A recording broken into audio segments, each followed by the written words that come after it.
Do you want to maximize your success with NCUA? Join Mark Treichel as he shares with you the insider's view on passing your exam with flying colors.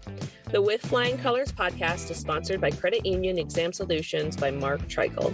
If you would like to work directly with the Credit Union Exam Solutions team and receive support to optimize your results with NCUA so you save time and money, visit us at marktreichel.com to find out more.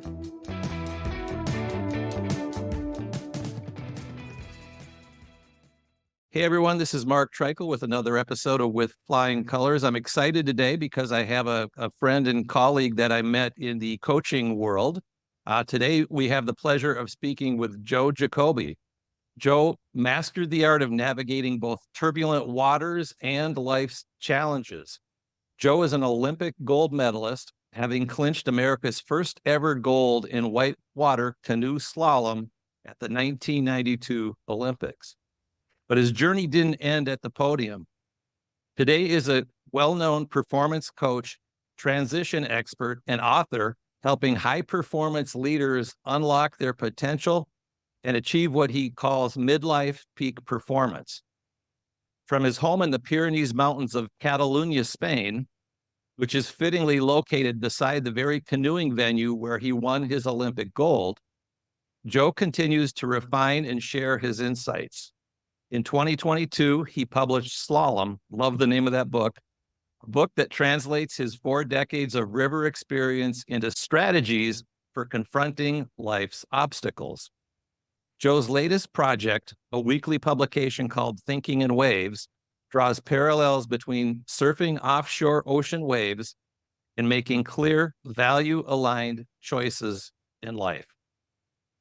Join us as we dive into Joe's journey from Olympic athlete to life strategist and explore how his unique perspective can help us all navigate the rapids of our own lives. Joe, welcome to the show. Mark, it's so great to be here talking to you, my friend. Yes, it's funny. In our pre-chat, I met you with Rochelle. We were both on Rochelle's podcast recently. Rochelle to you and I is Madonna or Cher, right? It's just one word. She with one name. You don't need her last name. But Rochelle Moulton, who has a podcast, and I just remember back then when I first met you in a Zoom call like this, there were 5 or 6 of us, and you were just so positive. You have this glass half full, and I don't know if that glass came from the rapids of the Olympics right outside there, but your energy and your positivity. I enjoyed it then, and we've connected on LinkedIn, and I'm really excited to chat with you today. Thank you, Mark. I say this, and I really mean this. I think that joy and that excitement, that passion for learning and living that I have, it feeds off of people like you. And I'm so curious. I grew up in the Washington, D.C. area. I grew up with a lot of people that were in that government line of work. My father he was a private practice attorney, but he was working with Federal Communications Commission. But that mindset of people that are retiring from federal agencies and things like that, I think it's hard to spring forward and say, I want to do something really cool. I want to push myself. I want to move myself in new directions and new boundaries. You have a great story. Like, you've done something very extraordinary. And to me, it's not just what you've done, but it's knowing a little bit about where you've come from and how you're doing it. And it's so clear to all of us that know you, that follow you, and you have such a great sense of humor behind what you do as well. But it's in a lot of people coming out of that line of work and out of that system will often sit on their hands. They're really not sure what to do next, but that's not you. That's not your story. Like, you figured out how to do something meaningful, substantial, and really do good for the people around you. That's very kind of you. And I'll tell you, when I have chats with new clients or clients that I bring on, that transition, I think back to the last couple of years when I was at NCUA and working for the federal government. And it was like, can I do this? Should I do this? Will I succeed? Should I just ride off into the sunset because I'm burned out and I'm eligible, I've got a pension and all those things. And you have the self-doubt. I had a coworker who knew a lot of people who did do the transition. And so just a few conversations with him coupled with when my dad retired, him telling me that he had people calling him for 2 years. And he said the call stopped. So if you're going to do it, you got to do it quick, which kind of conflicts with the concept of people saying when you leave and retire, you need to take the time off to figure out what you really. But was this coworker, my dad, and then you weave in pandemic that you couldn't really go anywhere. I was doing yard work and I started listening to podcasts more than I ever had, stumbled across Rochelle and Jonathan's podcast and Consulting Success with Michael Zapersky. And it was like, you know what? I got a lot of time on my hands now and let's see what we can do. And so success is a little bit of opportunity and luck and having the energy to do it and all that. But yeah, I would not have envisioned this, but I'm really having a blast helping people from this side of the fence. So let's look at where your journey. I know it all. It's easy to start and say, okay, so my first question is going to be as it relates to that moment you won the Olympics, right? Okay, so you and Scott, your partner, cross the finish line, you win the gold. What's in your head at that moment? You have this long journey up to that point in time, but take me back to that day and what you were thinking as you crossed that finish line in first. I'll tell you a couple of things about the day. It was August 2nd, 1992. So it was 32 years ago. And the first thing I can tell you about the day, I can tell you everything that we were doing any minute of the day between 4:45 in the morning when we woke up that day until 10:17 in the morning when we made our first run down the course. And what happened in between the two runs. And then I remember the second of our two runs as well. But that was all over. We crossed the finish line at the Olympics, and we actually were not Olympic champions at the moment we crossed the finish line, because in our sport, it's just one boat down the course, and there were still 10 more boats to come. Any of them could have unseated us. But the reason I mention all this, we didn't go to the Olympic Park that day with the goal to win the Olympics. We went there to do the best we could and execute the plan that we had set for ourselves. So I can still remember everything before winning the Olympics, like crystal clear.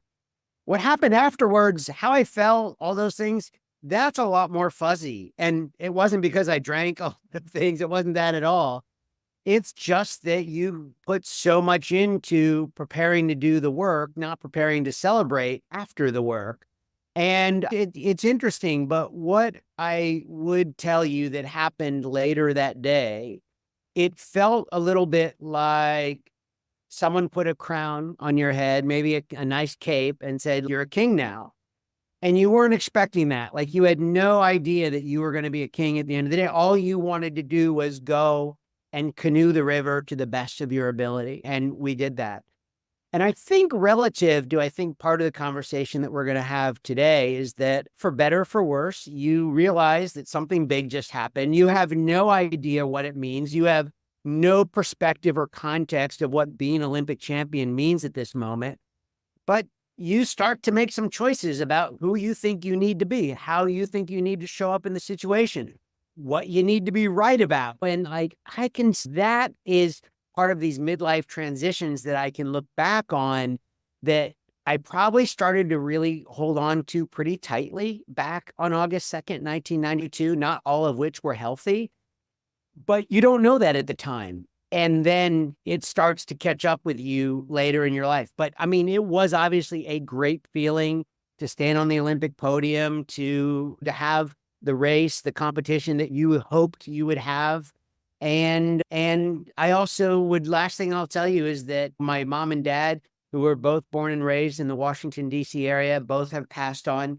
Of course, I remember how happy they were, how much they enjoyed the experience. That's one of the things I remember so well on the day of the Olympics was La Seu d'Urgell, the small town that I live in, 2.5 hours north of Barcelona, where the Olympics were being held. Or the whitewater course was in this small town of 12,000 people. And I remember walking into the little wooded tree square in the middle of the town, and my mom and dad were at this long table with friends with sangria glasses all around, and how happy they were. Like, I certainly remember that as well. So those are some of my feelings about that moment. But it is interesting. I really started to hold on to some ideas that really stuck with me for about 30 years more. It's interesting too, as you're thinking, as you summarize that, the word that pops into my head is journey, right? It's about the journey. And you said 4:45 a.m. to 10:17. You remember every step of that journey, which is one of life's lessons, right? It's not that you want to get to that, win that Super Bowl, win that Olympic gold. Finding pleasure in the routines that you create that allow you to achieve that is something that hit me as you were describing that. Now, thinking about you talked about you're from Washington, D.C. area. I know that you got your start young and you had some opportunities where people took you under their wings as part of the elite group of kayakers. Talk a little bit about maybe mentorships that led you to that moment, and then a little bit about the teamwork. Is my kids ran in cross country and track and field, and they learned so much from sports, but that teamwork side of things that you pick up. Talk a little bit about the partner you had in the race and how you worked together to achieve your goals, the Olympic goals. Yeah, so there, I can really link a couple of these ideas together in your question. So I want to start with growing up on the Potomac River and that level of mentorship that you asked about. I know a lot of people in the United States would not look at Washington, D.C. as like this positive, high performance place, or especially right now. But it's this very unique, big city in that there's an amazing whitewater river that flows through the middle of the city, the Potomac River, with these great rapids. And if you think about whitewater river rapids in the United States, most are located in very rural, mountainous areas, far from good jobs, far from good universities. So because you had whitewater in a big city, it was the place where all the U.S. athletes wanted to be. They needed a place to have jobs. They needed a place to go to school. And so it turned out that the athletes on the Potomac River, when I was 10, 12, 11, 12 years old in the early 1980s, the athletes in the United States, they were the highest performing athletes in the sport. When I went to my first workout with the U.S. team when I was 12 years old, everyone there was a world champion or a world medalist or the legendary coach of the sport. And there was an amazing level of mentorship. But canoeing is individual sport in that it's like a relationship with you in the water and you with yourself. And there's not like a football coach saying, Mark, get your butt to practice. Where were you yesterday? You got to run 10 laps. No one cares. You show up because you want to show up. Mark, you come there because you want to be there.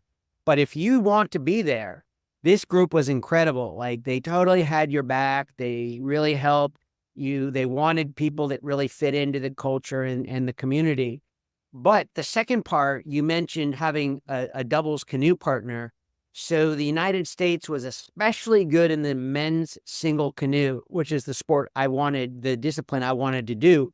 But the coach pulled me aside when I was 17 years old, and he said, Joe, he goes, you're good, but he goes, you might come in 8th or 9th place at the U.S. team trials, and only 4 get to represent the United States. And any of our 4 athletes could make, not only could they make any other team in the world, all 4 of them are capable of winning a medal. In fact, at my first World Championships, the U.S. went 1st, 2nd, 3rd, and 6th in that category.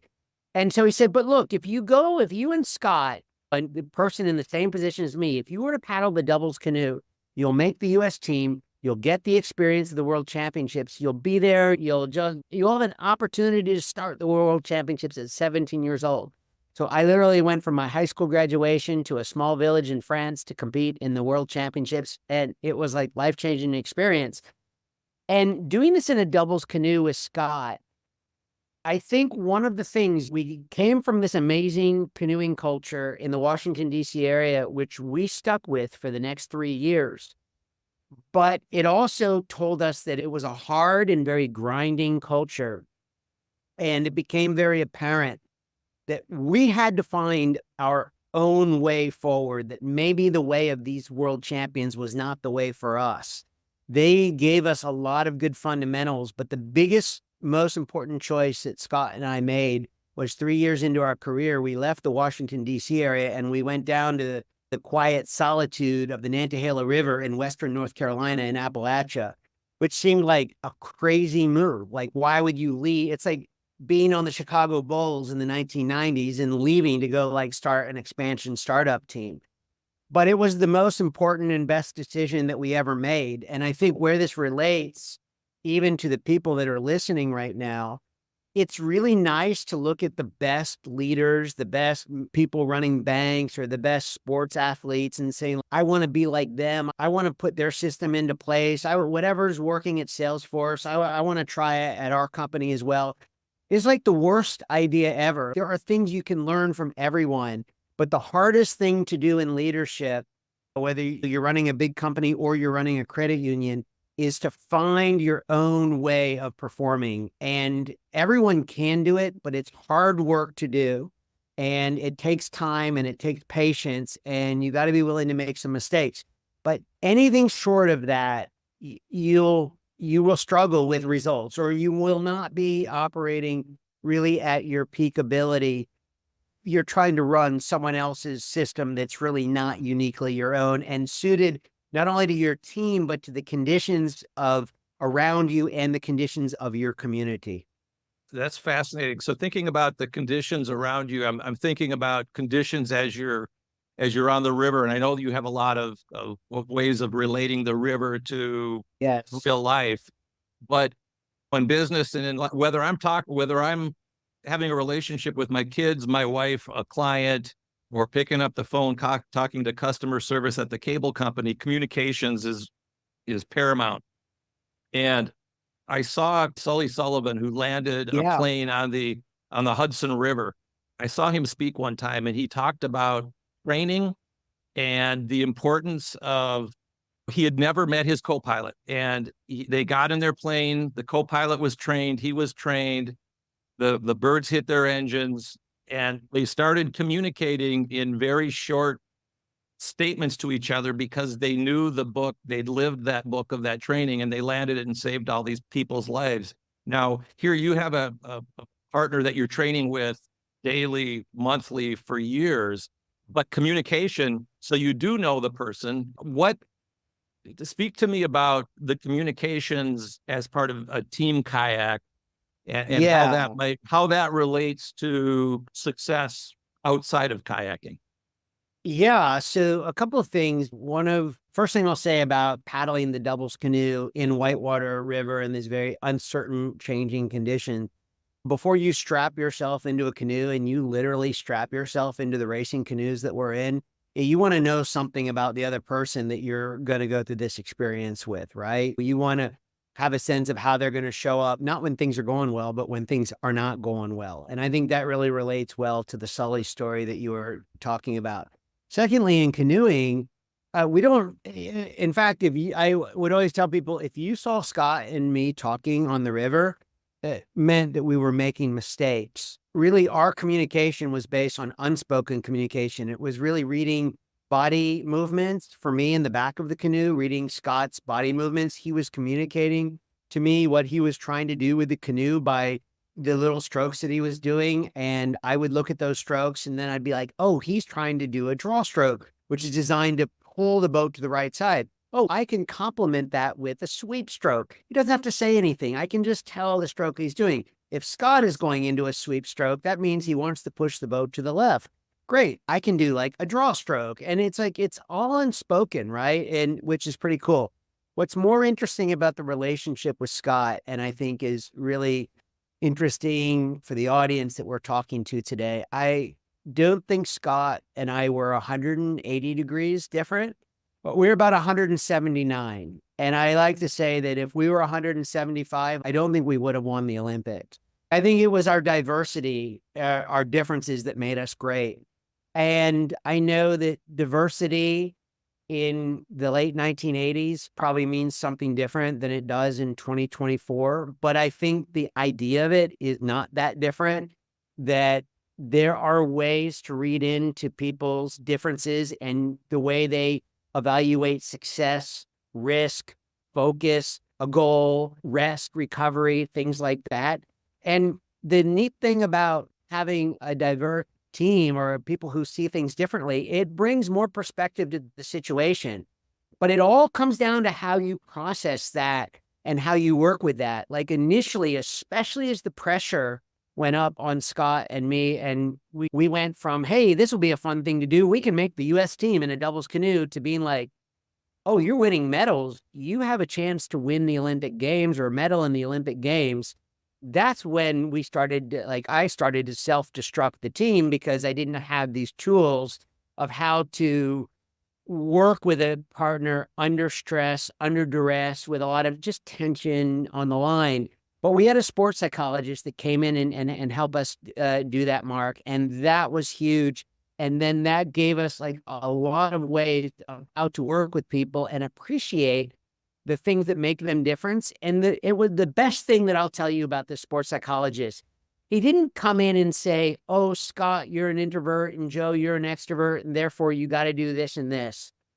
What he did was, instead of doing that, he just looked for what do the conditions look like for choices being made under better circumstances, and how do you create rules of engagement for having better conversations of trust? That's it. We didn't have to wear these labels on us that said you're an introvert, or there's all these tests that tell you what kind of identity you are.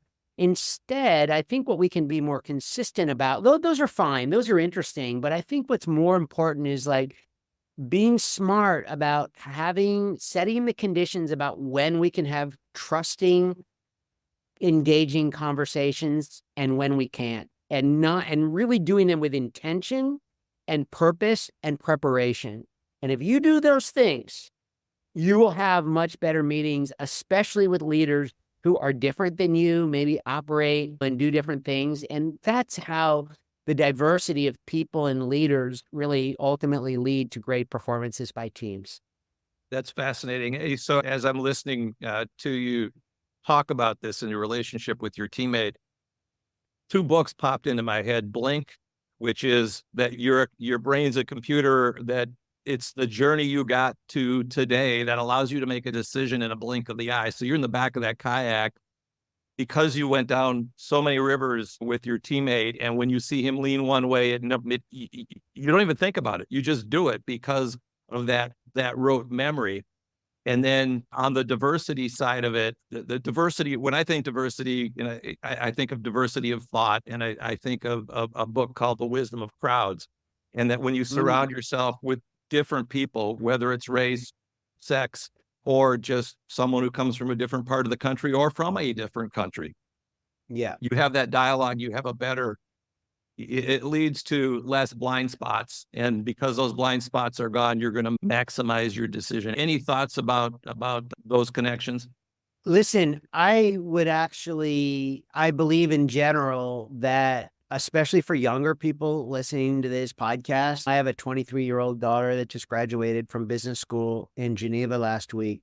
I think for so many of these young people, their work is going to be defined by their ability to quickly adapt to people from different parts of the world and not working together for long periods of time, but on a project. So you got to have a goal. You want to have a common goal with that, but you're going to need to do some work within that to understand, again, what your project coworkers, how they experience, what does it mean to feel belonging, and what does it mean to take risk, and what does it mean to connect or to really take more risk in the situation. And that, I know that for me, I mentioned I've been living in another country. I haven't been to the United States in more than 5 years now. I love where I'm living, but part of what I love about being here, in addition to the spirit of the Catalan people and the surroundings of the Catalan landscape and the environment, it's so wonderful. But I wake up every day to do the basics, like schedule a dentist appointment, haircut, buy vegetables from the supermarket, get my car inspected, pass a driving test, whatever it is. I do all of this in a different language. I do all of this in Catalan. And it means like I have a few seconds when I wake up where I might have, it's like a little foggy. Where am I? What's going on? What's that language being spoken outside the window? Oh yeah, I remember what I've signed up for. I've signed up to learn. Like my brain is on learning mode from the moment, and that's how I survive. That's how I get by, and I love it. I'm living in the summer in Catalonia. I live at the coast instead of the mountains, and the town and the conditions are different. But yeah, I've learned like 3 or 4 new words this week, and I've come up with different ways to remember them. And it's so stupid on so small on one level, but on the other hand, like I know how fired up my brain is. Like I know how fired up and excited I am to learn and use these words in conversation and to just get out there and try. That's the world that we're living in right now. And that adaptability, I will say, and I'd be so curious to know from you, and I know that your work and the consulting that you're doing is around a very certain outcome. It's passing its certification and passing exams. But I wonder how you see adaptability, the need in this world that we're living in and how fast the world is changing, even in credit union. Like, how do you see people making the adaptability jump from and see that evolving? What does that look like in the consulting practice today? I'll tell you, adaptability, you triggered, there's a strength finders test it used to be Gallup. They got bought by another company. But when I was at NCUA, I took this strength finders test. You answer a bunch of questions and it gives you your 5 key strengths and it gives you your scores that you're not so good at. And I liked it so much when I was the deputy executive director 20 years ago. I had everybody at the agency take it, and we had this training class where you could learn from what others were. And again, going back to the teams and all that. But the reason I bring it up is one of my top 5 was adaptability. Essentially, that chaos didn't bother me, that being pulled in one direction by one NCUA board member or by one staff member. I just viewed that, maybe again, going back to the river, it was the river's going to be rough and you have to adjust. And that's been a benefit for me as a consultant because what was helping an agency regulate someone, I flipped that 180 degrees, talking about degrees again. I flipped that to helping those who were regulated. And it's learning a new language. And there's similarities to the other languages that but you start to see things a little bit different. But I agree with you 100% that the world is moving so fast. And another thing that popped into my head related was Seth Godin's daily emails. He talked about new systems and the constant need to learn, because if you link to something in the past because it's comfortable for you, you might wake up the next day and find out that it's irrelevant and what you're doing is a little bit more irrelevant. And I love the idea of the continual learning. I guess that's what, when we talk about pivoting to doing something new, I'm really enjoying learning things that are related, but whether it's doing a podcast and failing forward. I took Jonathan Stark's class when I started my podcast, and it was 5 days on how to start a podcast, and then, okay, do it, right? And my first my first podcasts were pretty rough, and I've grown a little bit over time, but not being afraid to lose sight of the shore is such a good skill set for anyone to have. And then also in the world of coaching, reaching out.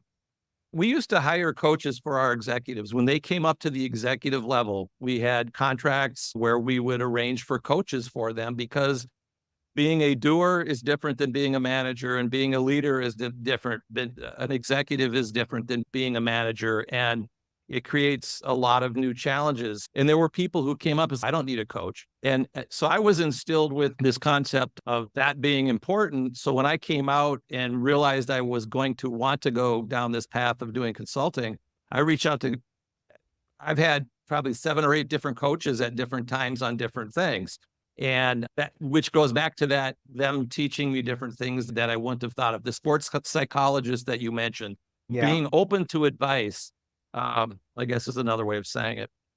I love that. And by the way, I think for people that are listening, that are thinking about coaching, I think one of the things I like to say, my best experience in being coached, not as a coach, it's also true as a coach, but really I learned this from hiring my own coaches as me being the coachee, is that I think it's good to go into it with a goal, or maybe there's something you want to improve upon and you know what that is, but be open to something more, be open to something magical to happen. And very specifically, a couple of years ago, I took Dustin Reichman's podcast Profits Accelerator course. It was all about podcast guesting. And I loved it. I went into it with a focus on podcast guesting, but I was very open to other things that could come out of it. And my gosh, I think it was so much of the preparation and the process of setting that up and how I could really use that to create some vision to my work as a soloist coach. It was phenomenal. And so I think now when people are really thinking like, do I need a coach? What do I need a coach for? Be thoughtful about why you would want to coach. What is that thing that you really want to improve on? And then just open yourself for something magical to happen or for some change to come in. And those are the big jumps. And I have a few examples of, again, for me being the coachee, not the coach, where that has happened. And of course, as the coach, I've seen it with my clients as well. Yeah, no, that's exciting when you can see growth in the people that you're working with and they come in with that goal and then they achieve it. It's special for them and it's special for the coach as well. So we jumped over from winning the gold medal to doing the coaching, but there's a transition period in there. And I know you were the CEO of U.S. Canoe and Kayak for a while.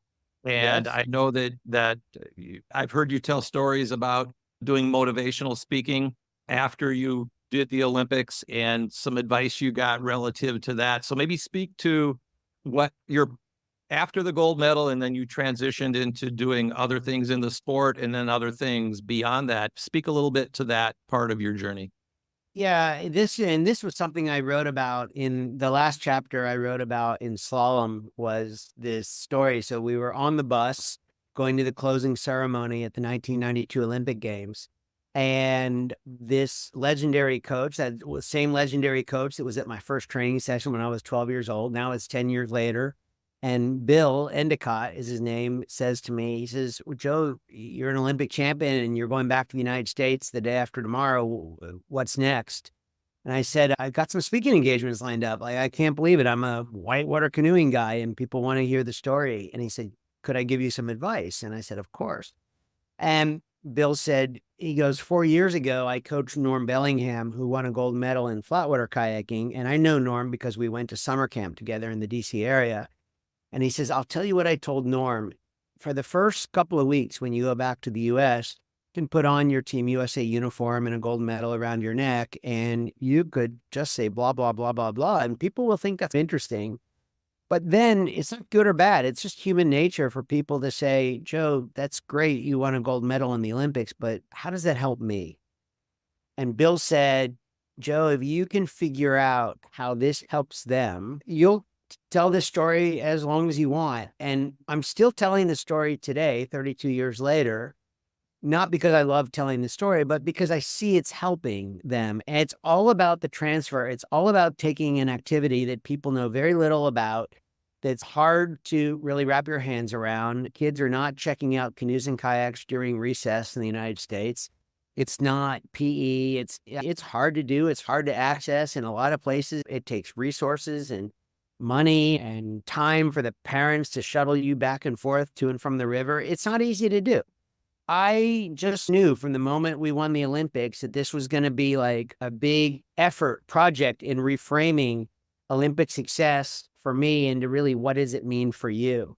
And I've never stopped doing that. And not only have I done that with the river now for 32 years, I wrote the book two years ago and 30 years after winning the Olympics. So I waited until I had all this experience and won the Olympics and said, okay, I know something about the river. I'm good at giving voice to the river. And here's how it'll help you navigate the river of life. Now, what I'm doing is I'm learning how to paddle in the sea and surf these offshore ocean waves on a surf ski kayak. I'm never going to be world champion at that. I'm relative beginner at it. But oh my gosh, Mark, the sport is so beautiful. I'm having so much fun learning something new. And I'm doing this with my girlfriend, Maria. And I write these weekly essays every week called Thinking in Waves, which relates the learning experience that I'm having to an innovative model for clear thinking and better choices. And it's always about taking what I'm doing and reframing it in a way that will help other people. And I just see no limits on what it can do, but it also, not everyone's willing to do that work. Like to use the river as a high performance metaphor, or to use the sea and use ocean waves as a high performance thinking metaphor. It takes a little work. It's like we were speaking about earlier. You're going to have to figure out some methodologies and models that work for you, and they're going to be uniquely yours. You can't take them from someone else, but they are principles, they are frameworks that will help you figure out what you're good at, what you enjoy, where you're losing momentum, where you're managing energy poorly, where you're not aligned with your core values, your core mission, and your core purpose. I think all your competitive edge, everyone has like a scale of how they compete with others and how they compete with themselves.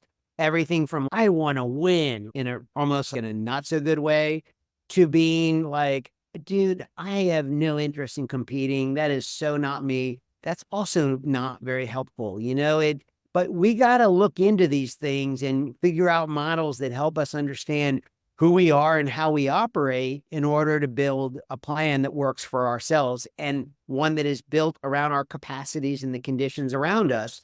And that's it. That is really what I took away from this transitional experience. And now it's something that I can form collaborations with people. I can, no matter what those transitions are around, whether they're very professional or whether they're more personal, and we can work that out, and it adds tremendous value to people's life, like huge value to people's life, because they're not alone and they're not stuck in the mud, but they're really enjoying the process of experimentation and growth. That's a fascinating and eloquent summary, and it reminded me of one of our conversations when you were filling me with the energy of your wisdom, and I pointed out to you a song by the Water Boys, "This Is the Sea." And as you're talking about you having transitioned from the river to the sea, there was actually a line in that song, that was the river and this is the sea. So now you're out there doing it on the sea. So that circle is complete. 100%. And by the way, the river to the sea, it can feel like the sea is the end of the line. Oh my gosh, it's just beginning. Like it's incredible out there. And Maria and I paddle on the river as well. Like we're still active river people as well. But for the next 2 months, it's all like tomorrow, I'm not doing one downwind session. I'm doing 2 downwind sessions, a morning and an afternoon.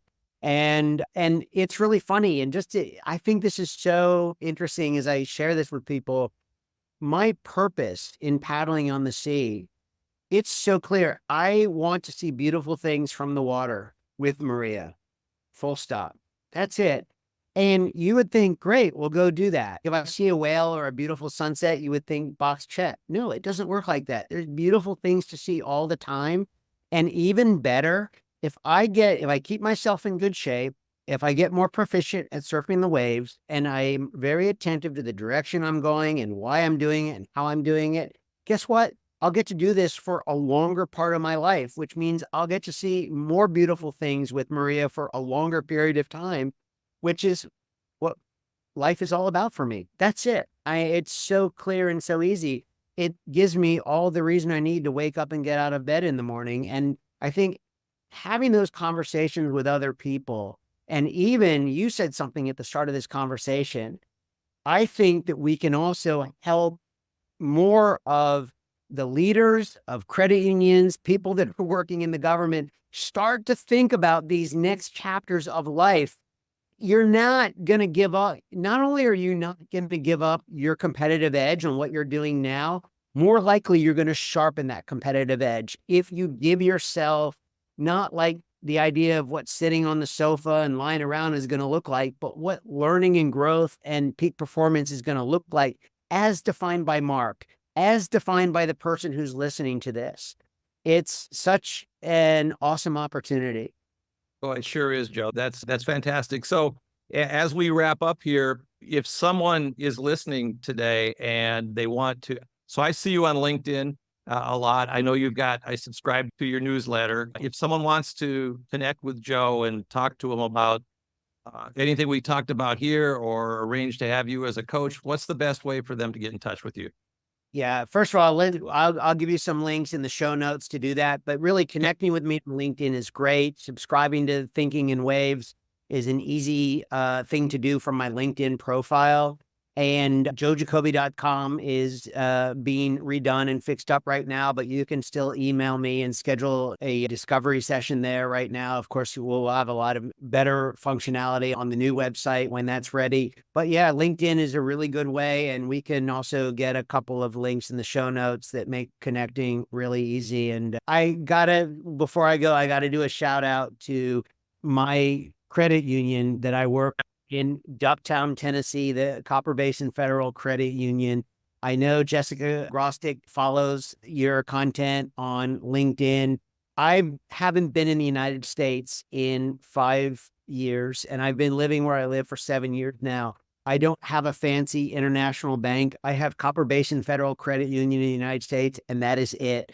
And they are amazing. I can do everything I need to do to live a rich life financially in Spain because of what happens at one of our bankers at Copper Basin Federal Credit Union is Casey, and is amazing. I can text with her, I can send her a message, and it's incredible the world that we're living in right now. And Ducktown, southeastern Tennessee, is this small town. Ducktown is like 300 people, and it's in the edge of the Cherokee National Forest, but it's feels like the middle of nowhere. It's beautiful. Anyone would love visiting there. And yet it's incredible what they make possible for me and the way I live my life. So I know that credit unions are what this is all about. And I just wanted to do a little shout out for mine. That's really cool. Credit unions rock. It's people helping people as opposed to big banks making profits for their stockholders. I was fortunate enough to land in the industry and then be able to help the agency, help credit unions. And it's perfect that you're a proud credit union member. Joe, thanks so much for your time today. I've really enjoyed this. Thank you so much, Mark. This was wonderful. You got it. And listeners, I want to thank you for listening. I hope you'll listen again soon. This is Mark Treichel signing off with Flying Colors.